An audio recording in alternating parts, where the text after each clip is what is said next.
5 years. Or not. Magic button, magic box, it works again. And the magic box lets me do several things at once, like go to the web, where I had to look up gentrification. That's a big word, gentrification, 5 syllables.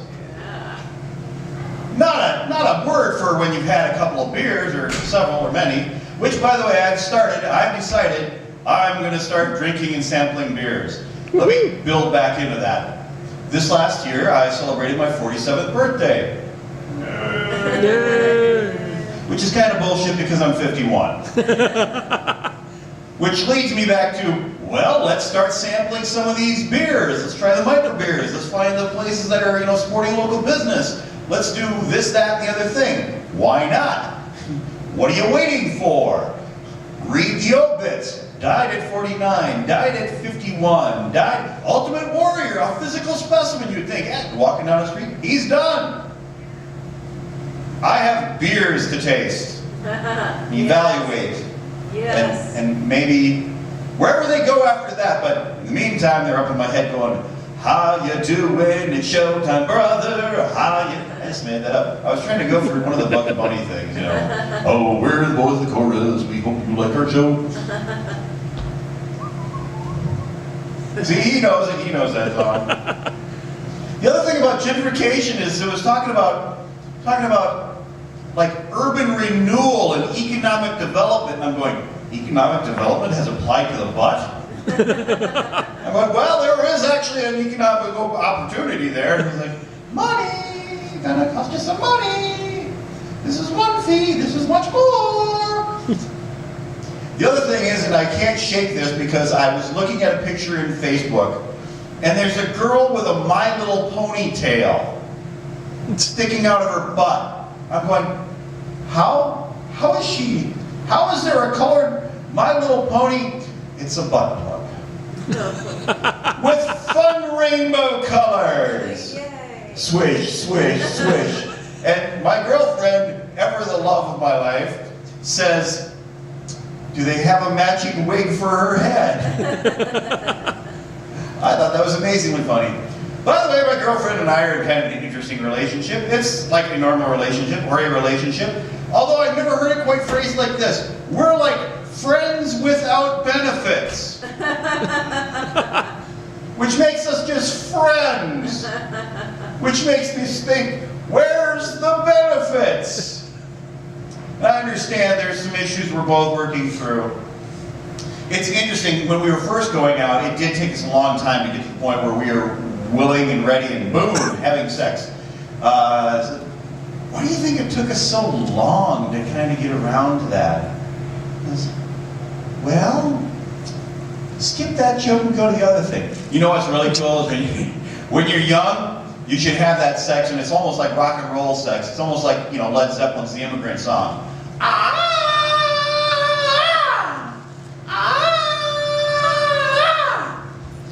Because at some point later on, as the relationship progresses and your family grows, it's like, shh, you'll wake the baby. I'm trying to remember. No, it doesn't matter. We're doing new jokes instead of just old jokes too.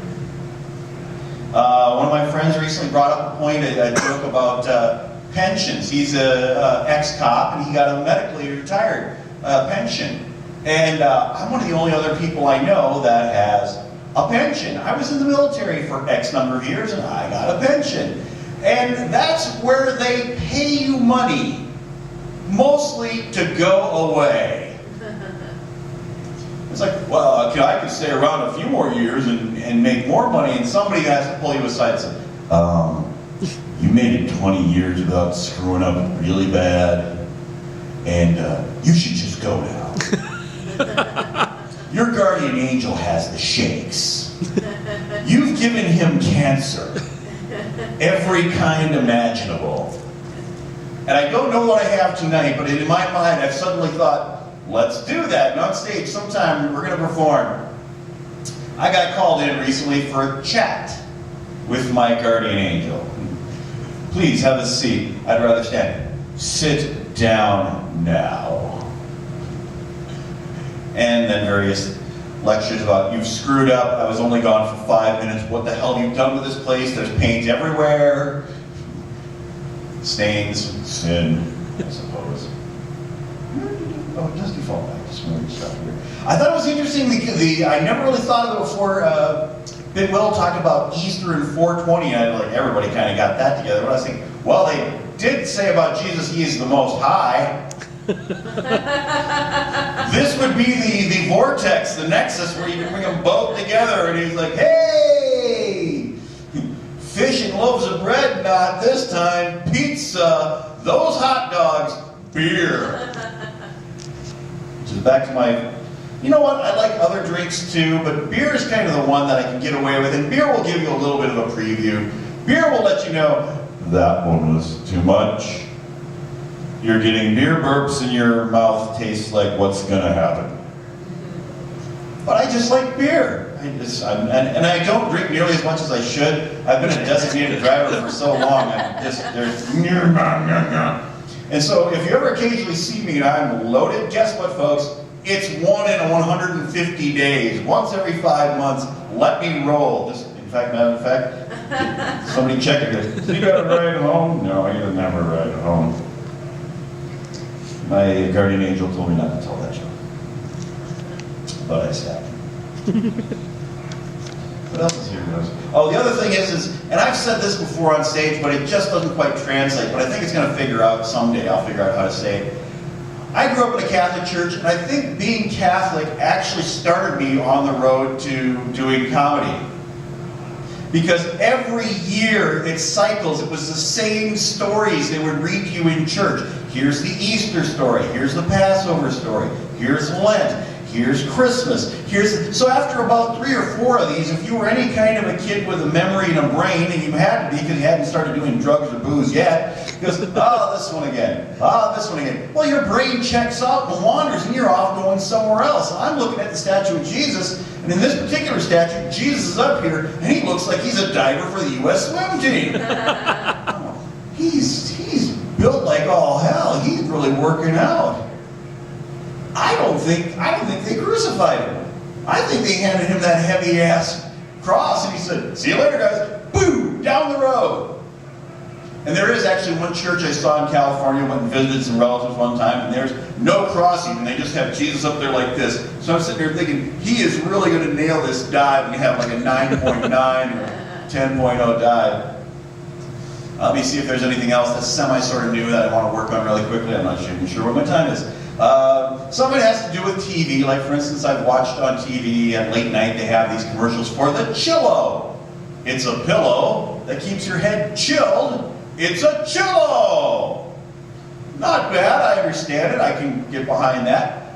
I'm kind of thinking it would be better, they'd sell more if they came out with a product also for the bedding called the Filet Sheets. Ooh, I slept like I just blew a load last night. Thank you for tucking me in, honey. Oh, it wasn't me, it was the Filet Sheets. Oh. The other thing on TV that I've enjoyed watching is the show Chopped. Because as a single person, I had to learn to cook for myself, and so I watch their stuff, and I occasionally get inspired, but I can't find any of their ingredients. In their challenge baskets, they have things I've never heard of and couldn't find, wouldn't know what to do with it. It's like, in tonight's challenge basket, you have Horn of Satan, Elephant Labia, and Alvin, Simon, and Theodore. Well, I don't want to cook my buddies not termites, no. Chipmunks, that's right. I don't want to cook the chipmunks.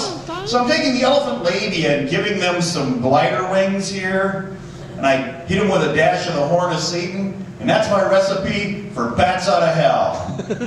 Go, guys, fly and be free. Okay!